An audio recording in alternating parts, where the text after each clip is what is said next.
À 48 heures de la fin de la campagne, mon concurrent n'a trouvé qu'une tactique, c'est la calomnie comme argument pour me classer dans la catégorie des carillons menteurs. C'est un grand classique de la nature humaine. Le menteur voit des menteurs partout autour de lui et il est persuadé d'avoir raison contre la terre entière. Alors pourquoi il attend 48 heures avant la fin de la campagne pour courageusement me traiter de menteur? Eh bien, je vais vous l'expliquer. Eh bien, l'explication, elle est simple. Lundi dernier, Carrière en Mieux a organisé sa dernière réunion publique. Réunion publique d'ailleurs, au cours de laquelle on a plusieurs colistiers de mon concurrent qui étaient présents dans la salle pour venir porter la contradiction. Alors, ils n'ont pas été déçus. Eh bien, vous vous doutez bien qu'on a mis le doigt là où ça faisait mal. Donc, on a parlé de la perte du droit de préemption. Qu'on le veuille ou non, c'est bien une sanction. Le deuxième point, c'est le pouvoir qu'a le préfet désormais de signer les permis de construire à la place du maire. Dire le contraire, c'est complètement faux. C'est ce que raconte le code de la construction, de l'habitation et le code de l'urbanisme. Manifestement, mon concurrent n'a pas l'air de connaître ces textes. D'ailleurs, regardez par vous-même, c'est lui qui parle de sanctions. La ville, faute de production suffisante de logements sociaux en tendance, a été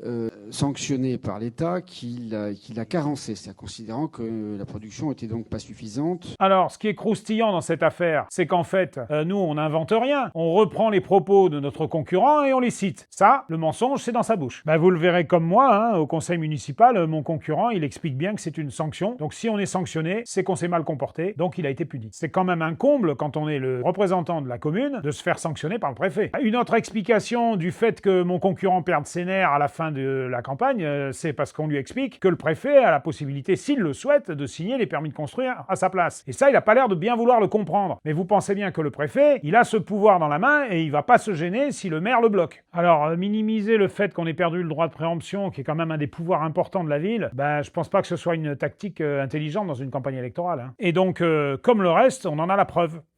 Nous avons perdu le droit de préemption urbain. C'est-à-dire qu'en fait, toutes les opérations de cession d'immobilier partent chez le préfet. Alors, c'est pas du tout une nouvelle récente. Je vous rassure, vous allez être très étonné, mais non, pas du tout. Ça fait déjà, je crois, 15 mois, une bonne année. Et en disant ça, je mens pas, moi, je cite vos propres paroles. Et le troisième point où on me traite de menteur, c'est l'histoire des 1200 logements. Alors moi, je veux bien, mais en tout cas, le projet de Grand Paris Aménagement, il existe bien, puisqu'il y a des plaquettes qui ont été diffusées par la mairie avec le projet. Donc on peut pas à la fois dire qu'il n'y aura pas de projet, mais diffuser le projet. Vous voyez, c'est assez incohérent. En tout cas, chez Carrière en Mieux, on n'est pas incohérent du tout, on sait très bien de quoi on parle. Écoutez, je terminerai en vous expliquant une chose très simple. Est-ce qu'on peut avoir confiance dans un maire qui vous explique droit dans les yeux qu'on lui a chippé un immeuble avec 90 logements sociaux et qui s'en est pas rendu compte? Parce que c'est exactement ce qu'il écrit dans ses documents de campagne. Ça fait 18 ans que ça dure, et honnêtement, comme vous tous, Carillon et Carillonne, j'ai pas envie de confier les clés de la commune de Carrière pour les 6 ans qui viennent à quelqu'un qui a été capable de se faire chipper un bâtiment de 90 logements sociaux sans même s'en rendre compte, parce que c'est exactement ce qu'il explique dans ses arguments de campagne. Eh bien écoutez, nous on vous a parlé avec notre cœur pendant toute la campagne, on vous a pas menti, on vous a raconté des vérités, des choses qui étaient argumentées, vous pouvez aller sur le site, vous pouvez aller voir les preuves écrites de ce qu'on raconte. On a besoin de votre vote le dimanche 15 si on veut donner un avenir décent à la ville et changer la donne. Le 15 mars, il n'y aura qu'un seul tour, votez Olivier Bonnefond et Carrière en Mieux, et ça je vous promets, c'est pas un mensonge.